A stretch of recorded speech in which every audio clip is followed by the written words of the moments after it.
We moved to Maple Hollow to escape the chaos of the city, but found something far worse lurking behind the manicured lawns and welcome signs. The horror didn't scream, it smiled, waved, and lived right next door. When we moved into 14 Amber Ridge Lane, I genuinely thought we'd made it. A quiet suburb with tree-lined streets, perfect lawns, and an HOA that kept everything looking like a movie set. My wife, Carrie, had fallen in love with the kitchen the moment we toured the house. My daughter Lily raced through the empty halls like she'd already claimed it as her kingdom. I stood in the driveway, hands on hips, thinking, we finally got out of the city, we're safe. I was wrong. It started subtly, as all true horrors do. A misplaced item here. A shadow moving just out of sight. A silence in the air that felt too heavy. But in a neighborhood like this, surrounded by smiling faces and summer BBQs, it's easy to ignore the unease. We told ourselves we were tired, adjusting, projecting. The first real sign came 3 days after we moved in. Lily began talking about a girl named Emily who lived in the ceiling. We assumed she meant an imaginary friend. Kids make those up all the time, especially during a big transition. But Lily was insistent. She's really sad, she told us over dinner, chewing absent-mindedly on her chicken nuggets. She says someone took her face. Carrie laughed. I didn't. Not because I believed it, but because of how calmly Lily said it. Like it wasn't weird, like it was just a thing that happens in some houses. The attic had been empty when I'd looked during move-in, just dust, old insulation, and a few abandoned hooks. Still, after Lily's creepy comment, I went back up to double-check. I found nothing, except a small handprint on the wooden beam near the pull-down stairs, too small to be mine, too high for Lily to have reached. I told myself it was from the previous owner's kid, a stretch, but plausible enough to sleep that night. It got worse.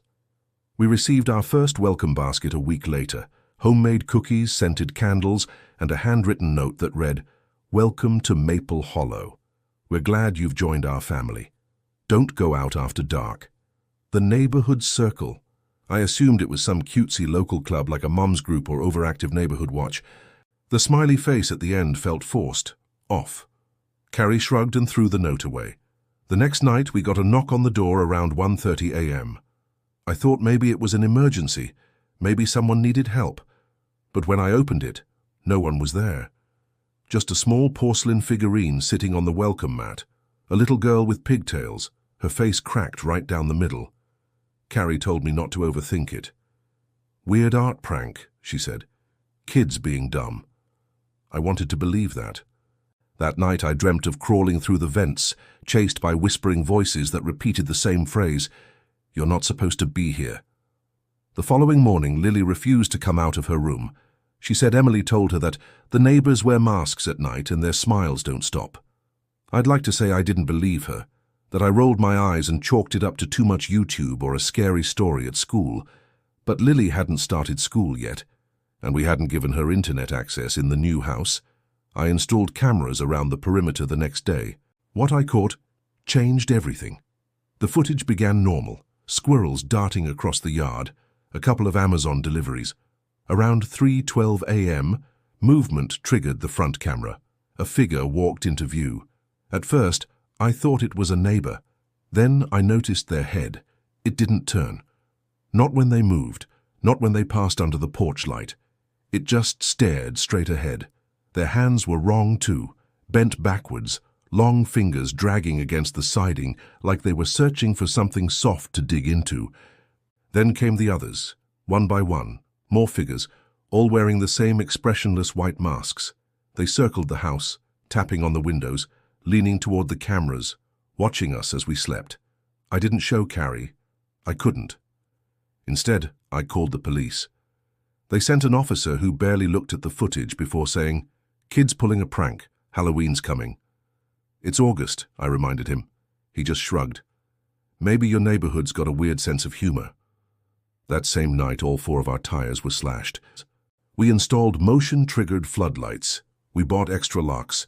Still, nothing made the feeling go away. The pressure in the air, like the neighborhood itself, was holding its breath. Then we got the second note. This one was taped to the inside of our bathroom mirror. We don't know how it got there. It read, "Stop looking, stop asking, or we'll show you what's behind the smiles." The handwriting was different from the first note, tighter, more frantic. The paper was stained with something brownish red. Carrie started hearing voices through the vents. I did too. Laughter that wasn't ours, whispers in a language I couldn't place. One night we both sat up in bed at the same time, heartbeats pounding, because someone had said our names, clear as day, in our bedroom, from the ceiling. Carrie wanted to leave. She begged me. But every time we packed, something would go wrong. Our car wouldn't start, the movers wouldn't show, or Lily would get violently ill. The town didn't want us to leave. I know how that sounds, but I felt it. Like invisible hands were wrapping tighter around our throats the more we resisted. And then Lily disappeared. One moment she was watching cartoons on the couch. I went into the kitchen to grab her juice. Less than a minute later, I came back, and she was gone. The front door was locked. The windows were closed. There was no sound, no struggle, just a trail of muddy footprints leading to the attic ladder. I screamed her name, climbed up, heart in my throat. The attic was freezing. The insulation hung in ribbons, shredded. In the corner sat the porcelain doll again, except this time it was smiling. And Lily's voice whispered behind me, "Daddy, I'm in the walls." We tore the house apart, called the police again. They brought dogs, searched every inch, no signs, no leads.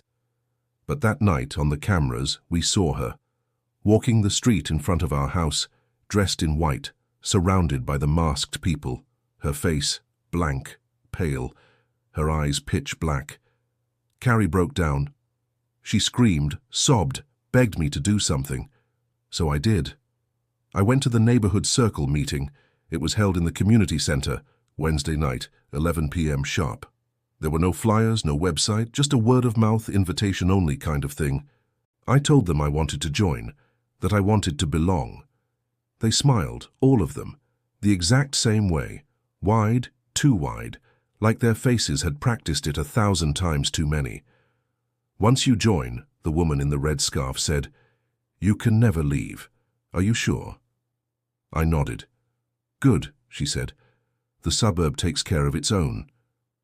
Then they led me to the back of the room, down a narrow stairwell I didn't know existed, into a space beneath the building, a cold black chamber with stone walls, and there in the center of the floor was a pit. Inside it, I saw faces, dozens, all looking up, some with eyes, some without, some smiling, some screaming, all of them pressed to the stone as though trapped in it. I screamed. They dragged me away before I could jump in.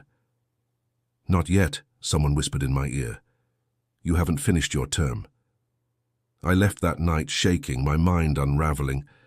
When I got home, Carrie was gone. No sign of struggle, no blood, just her phone on the floor, and a smile drawn in red lipstick on the bathroom mirror. They had taken her too, but they didn't know I'd seen the blueprints. You see, I'd found the original plans for Maple Hollow buried in city records, and I learned the truth. It wasn't a normal suburb. It was a designed community by a group called the Orphean Circle, an offshoot cult obsessed with smiling gods that lived between dimensions. They believed happiness was a mask, that true ecstasy came from surrendering to the things that lived behind reality. Their rituals were disguised as block parties. Their offerings were residents who asked too many questions. Lily, Carrie, they'd been offered. I lit the house on fire that night, every corner of it. I drenched it in gasoline and watched it burn. I waited to hear screaming. I waited for someone to come running. No one did. The neighbors stood on their lawns and clapped, all of them, smiling. 3 days later, the house was rebuilt. Perfect. Identical. Another family moved in. I watched them from a distance. Their little boy played with a ball in the driveway. His mother waved to a neighbor. I saw her mouth form the words, "We're so happy here." The boy looked up, right at me, and he stopped smiling. He mouthed something. 3 words. "Help me, please. I don't know if this story will ever reach anyone who can stop it, but if you're listening and someone invites you to Maple Hollow, don't wave, don't smile back, and whatever you do, don't go out after dark."